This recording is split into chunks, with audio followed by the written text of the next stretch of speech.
When everything falls apart around you, you don't panic, you don't cry, you don't freeze.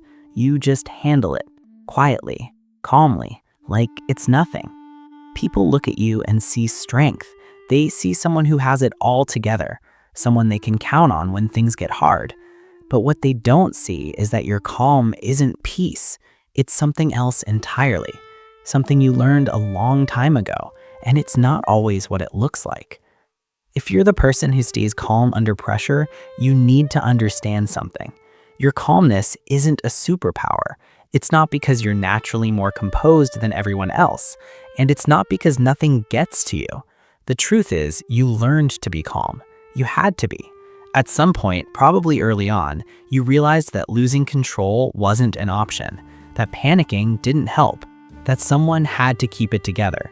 So you became that person, and now it's just who you are. Calm, steady, unshaken, even when you're falling apart inside. So where does this calm actually come from? In psychology, this kind of composure under pressure is often called emotional regulation. But here's what that really means.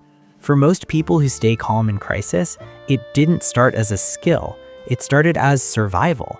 Maybe you grew up in an environment where emotions were unsafe, where showing fear or sadness made things worse, where you had to be the stable one because no one else was.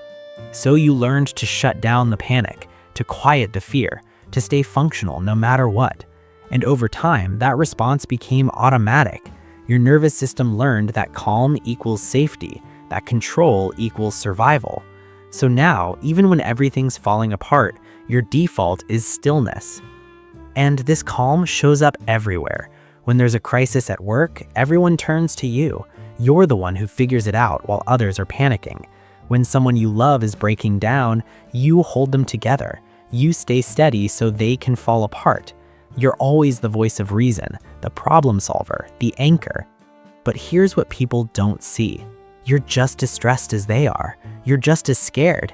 You just don't show it. You can't, because the moment you lose your composure, everything collapses. So you stay calm, even when you want to scream, even when you're exhausted, even when you desperately need someone to hold you together for once. But no one ever does, because they think you don't need it. And that's where the conflict lives. On the outside, you're calm, composed, in control. But on the inside, you're screaming, you're overwhelmed, you're carrying the weight of everyone's chaos on top of your own. And no one knows, because you've gotten so good at hiding it. Part of you wants to break down, to let someone else be strong for once, to admit that you're tired of always being the stable one. But the other part of you doesn't know how to do that. Don't trust that it's safe. So you stay calm because it's all you know how to be.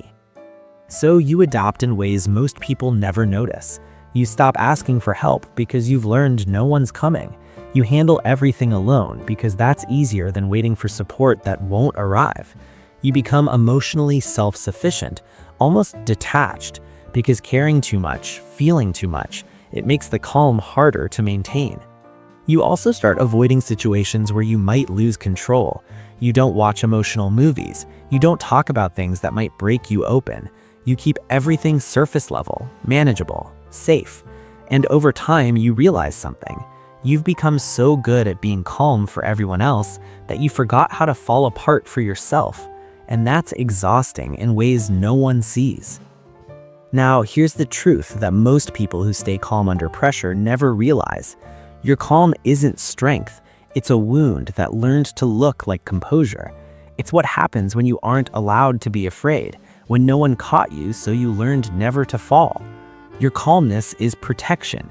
It keeps you safe from feeling too much, from needing too much, from being disappointed when no one shows up for you the way you show up for them.